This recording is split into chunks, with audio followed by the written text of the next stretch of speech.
आप लोगों ने आज तक ना जाने कितने क्राइम के शो, क्राइम के एपिसोड, क्राइम की स्टोरी सुनी होगी, लेकिन आज की थाने की एक हैरान कर देने वाली कहानी आप लोगों को सुनाऊंगा। आपने दृश्यम फिल्म देखी होगी। दृश्यम दृश्यम में जो दर्शक देख रहे थे वो हैरान थे, और आज की कहानी में जो पुलिस ऑफिसर इन्वेस्टिगेट कर रहे थे वो हैरान थे कहानी सुनकर। दृश्यम तो फिल्म थी, लेकिन यह हकीकत है।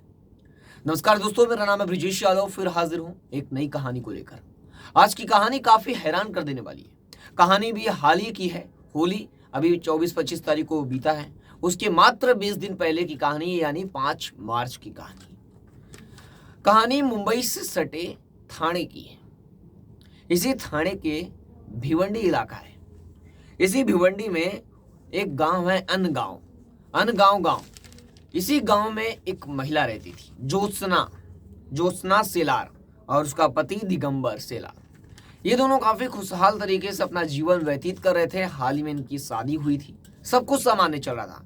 जैसे शादी होती है, लोग रोजगार की तलाश में दूसरे शहरों में आते हैं, उसी तरह ये लोग भिवंडी में आए, काम की तलाश में काम खोजे और काम करने लगे और अपना जीवन गुजारने लगे। काफी खुशहाल जीवन इन लोगों का चल रहा था। ज्योत्सना और दिगंबर का काफी खुश थे। लेकिन अचानक 5 मार्च 2024 को ज्योत्सना गायब हो जाती है। 27 साल की दिगंबर की पत्नी ज्योत्सना अचानक लापता हो जाती है और वह आसपास के इलाकों में खोजना शुरू करता है। उसका पूरा परिवार ज्योत्सना को खोज रहा था, लेकिन ज्योत्सना के बारे में कोई जानकारी नहीं मिलती है। दिगंबर अपने परिवार वालों को भी बता देता है कि ज्योत्सना गायब हो चुकी है, ज्योत्सना लापता हो गई है, कहीं चली गई है। फिर पूरा परिवार, पूरा खानदान उसे खोजने की हर प्रयास करता है, लेकिन थक हार कर अपने घर के आंगन में आकर वो बैठ जाता। घर के आंगन में आके बैठने के बाद वहां पर फिर सोचता, फिर कुछ समझता, फिर नया कोई लोकेशन चूज करता और वहां पर फिर खोजने जाता। लगातार 2-3 दिनों तक ये चलता रहा। आखिरकार ये पूरा परिवार पुलिस के पास पहुंचा। पुलिस के पास पहुंचने के बाद गुमशुदगी की रिपोर्ट दर्ज कराई, यानी मिसिंग कंप्लेंट दर्ज की। अब पुलिस इस केस में इन्वेस्टिगेशन शुरू करती है, क्योंकि आजकल केस क्या है, लड़कियां ज़्यादातर किसी के साथ अफेयर में कहीं चली जाती हैं, तो पुलिस को भी लगता है कि जब तक बॉडी ना मिले ना, यानी कोई बड़ी अनहोनी नहीं हुई है। यानी पुलिस भी किसी मिसिंग कंप्लेंट का इन्वेस्टिगेट करती है तो पहले पता करती है कि कहीं बॉडी मिली है या नहीं। अब आसपास के क्षेत्रों में कहीं किसी महिला की बॉडी भी नहीं मिली थी कि पुलिस को लगे कि वो ज्योत्सना है या उसकी बॉडी है। फिर आखिर ज्योत्सना कहाँ चली गई? पुलिस के सामने कई बड़े सवाल थे। ज्योत्सना का क्या किसी घर में किसी सदस्य के साथ झगड़ा हुआ था, या ज्योत्सना किसी के साथ अफेयर में थी, या ज्योत्सना का किसी के साथ दुश्मनी है या कुछ है?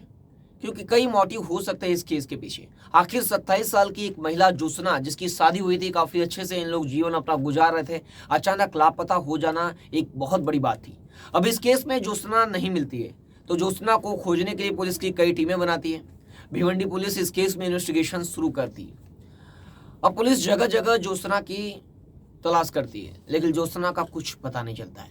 अब पुलिस जो भी टेक्निकल चीज़ें हैं, फॉर एग्जांपल के लिए सीसीटीवी, आसपास के सारे सीसीटीवी खंगालती है, तो ज्योत्सना कहीं सीसीटीवी में नज़र नहीं आती है। यानी ज्योत्सना का कोई मूवमेंट कहीं पे भी नहीं दिखता है। पूरे इलाके का सीसीटीवी छान मारने के बाद भी ज्योत्सना का कुछ अता पता ना चलना एक अपने आप में हैरानी की बात थी। अगर ज्योत्सना घर से निकली होगी या कहीं किसी के साथ जा भी रही होगी तो कहीं सीसीटीवी में कैद होती, लेकिन ऐसा नहीं हुआ। आखिर ज्योत्सना अपने घर से ही कहाँ लापता हो गई? ये एक बहुत बड़ा सवाल था। पुलिस को इस सवाल का जवाब तलाशना था। अगर इस सवाल का जवाब मिल जाता पुलिस को, तो ये केस अपने आप सॉल्व हो जाता।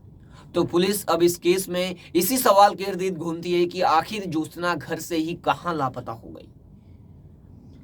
आपको बता दें, पुलिस लोगों से, आसपास के जो क्षेत्र में जो लोग रहते हैं, ज्योत्सना के बारे में पूछताछ करती हैं, कई इन्फॉर्मेशन निकालती है। मोबाइल का CDR से लेकर सारी चीजें पुलिस खंगालना शुरू करती है। दृश्यम मूवी में जिस तरह अजय देवगन पुलिस वालों को बेवकूफ बना रहा था, दर्शक देख रहे थे और हैरान थे कि इस मूवी में हो क्या रहा है, किस तरह उस बॉडी को गायब किया था।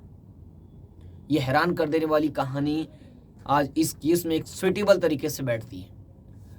आपको बता दें, पुलिस थक गई, यानी भिवंडी की महिला ज्योत्सना कहाँ चली गई, लापता हो गई, उसका कुछ अता पता नहीं चला। पुलिस हफ्ते भर से ज़्यादा तलाश की, लेकिन कुछ नहीं पता चला, ना सीसीटीवी, ना सीडीआर, ना लोकेशन, ना कुछ। अचानक महिला घर से ही कहाँ लापता हो गई। अब पुलिस ने परिवार के सदस्यों से पूछताछ करना शुरू की। परिवार के सदस्य थे वहां पर मौजूद नहीं थे, लेकिन पति दिगंबर था, तो उससे भी पूछताछ की। तो उसने बताया कि अचानक मैं काम से आया और वो लापता थी। फिर मैं उसकी तरह यानी आसपास खोजा रोज की तरह, तो आसपास किसी पड़ोसी के घर में बैठ के बात करना या आम बात है। तो उस दिन ऐसा कुछ नहीं हुआ। उस दिन ज्योत्सना कहीं पे भी उसे नहीं दिखी। और फिर जब कुछ समय इंतजार करने के बाद ज्योत्सना को खोजना चालू किया, फिर 1-2 दिन तक खोजा, उसके बाद मिसिंग कंप्लेंट दर्ज कराया। लेकिन पुलिस जब उससे यानी जो दिगंबर है ज्योत्सना का पति, उससे घुमा फिरा के जब पूछताछ करती तो सवालों का जवाब घुमा फिरा कर देता, यानी एक नए नए एंगल से जवाब देने की कोशिश करता, एक नई कहानी बनाने की कोशिश करता। यानी अगर कोई बात में अगर सच्चाई होती है तो वो आदमी उसी बात पर अड़िग रहता है, यानी उसी बात को रिपीट करता है और वही बात बार बार बोलता है।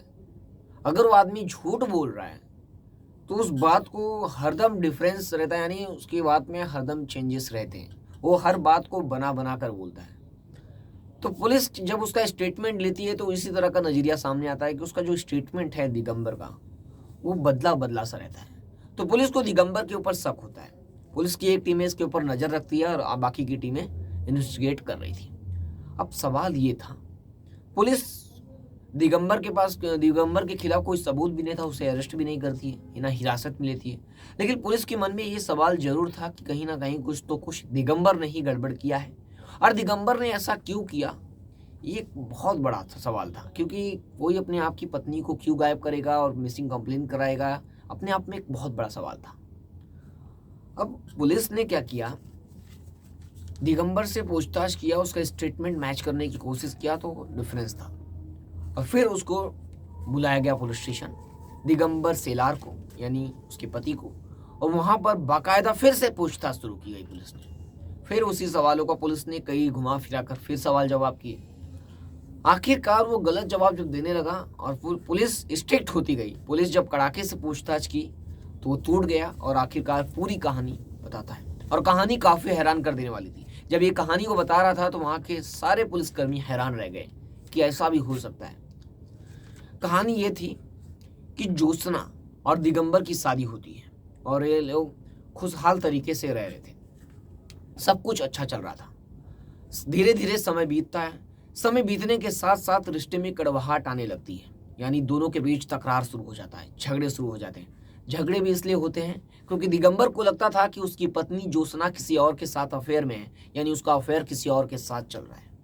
ये बात उसे खलती थी, उसी को लेकर वो बात उसके झगड़ा करता था और ये बात ज्योत्सना को पसंद नहीं आती थी। ज्योत्सना इस बात को लेकर गुस्सा करती थी और हर बार उसे समझाने की कोशिश करती थी। और दिगंबर को शक था कि उसकी पत्नी किसी और के साथ अफेयर में है। बार बार जब झगड़ा बढ़ने लगा, झगड़ा दिन पर दिन बढ़ते गया, तो ज्योत्सना ने डिसाइड कर लिया कि वह अपनी मायके अंबरनाथ अपनी माँ के यहाँ चली जाएगी। तो झगड़ा होने के बाद जो ज्योत्सना है वो अपनी माँ के घर चली गई, यानी अपनी मायके चली गई अंबरनाथ। अंबरनाथ जाने के बाद वह कुछ महीने वहां पर रही, लेकिन जो दिगंबर है उसके मन में तो बदले की आग चल रही थी। वो सोच रहा था किसी तरह बदला लिया जाए और इसे खत्म किया जाए, क्योंकि वो उसे छोड़ के भी चली गई थी। तब ये एक दिन प्लान बनाता है, पूरे प्लान के मुताबिक वहाँ जाता है अंबरनाथ, उसके मायके यानी अपनी पत्नी के घर जाता है और वहाँ पर उससे गुजारिश करता है कि वापस घर लौट चलो। घर लौट जाने की रिक्वेस्ट करता है, काफ़ी घंटों वहाँ पर रहता है, बातचीत करता है। सब कुछ सामान्य होने के बाद किसी तरह ज्योत्सना उसके साथ जाने के लिए राजी होती है। ज्योत्सना जब तैयार हो जाती है तो उसके साथ जाने के लिए निकल पड़ती है। उसे क्या पता था कि वो कहाँ जा रही है। वो बाकायदा घर में आती है और गुस्से में जो दिगंबर है वो अपनी पत्नी का गला घोट देता है। गला घोटने के बाद उसके कई टुकड़े करता है। कई टुकड़े करने के बाद उसको बॉडी को पैकिंग करता है। बॉडी को पैकिंग करने के बाद वो बाकायदा अपने पैतृक गांव जाता है, जहाँ उसका एक पुश्तैनी घर है, टूटा फूटा जर्जर। उस घर के अंदर गड्ढा खोदता है। गड्ढा खोदने के बाद वहाँ पर बॉडी को डंप करता है और उसे दफना देता है वहाँ पर। आपको बता दें, जो ये था ये क्राइम स्टोरीज देखता था, क्राइम एपिसोड्स देखता था, तो इसे कई आइडिया थी। इसे पता था कि अगर मर्डर करना है या कोई क्राइम करना है, अगर सबूत को मिटा दिया जाए तो पुलिस उसे नहीं पकड़ पाएगी। और उसके मन में भी यही था कि वो मर्डर कर देगा, मर्डर करने के बाद अगर बॉडी को दफना देता है या गायब कर देता है, सबूत मिटा देता है तो पकड़ा नहीं जाएगा। लेकिन ऐसा नहीं है। पुलिस ने कड़ाके से पूछताछ की और फिर उसकी निशानदेही पर जाकर बॉडी को उस जर्जर इमारत से खोदकर 14 दिन बाद पुलिस ने निकाली जब बॉडी, तो बॉडी पूरी सड़ चुकी थी, पूरी गल चुकी थी, स्किन पूरी डैमेज हो चुकी थी। 14 दिन का समय बीत चुका था गड्ढे के अंदर और बॉडी को कई टुकड़ों में काट कर उसके अंदर भरा गया था। इस कहानी पर आपकी क्या राय है, हमें कमेंट सेक्शन में जरूर बताएं। क्या इसमें पत्नी का असल में कोई एक्स्ट्रा मैरिटल अफेयर था या शक ने, यानी एक आशंका, उसे शक था कि उसकी पत्नी का किसी और के साथ अफेयर है, इसके चलते उसने अपनी पत्नी की जान ले लिया। जान लेने के पीछे का मकसद कुछ और भी हो सकता है। जो भी समझ में अभी जो भी रिपोर्ट, जो भी प्राथमिकी मिला उसके हिसाब से तो उसे शक था कि उसकी पत्नी का किसी के साथ और अफेयर है। ऐसी लेटेस्ट कहानियों के लिए देखते रहे हमारे साथ लगातार। फिर मिलूंगा एक नई कहानी और एक नई घटना के साथ। तब तक के लिए जय हिंद।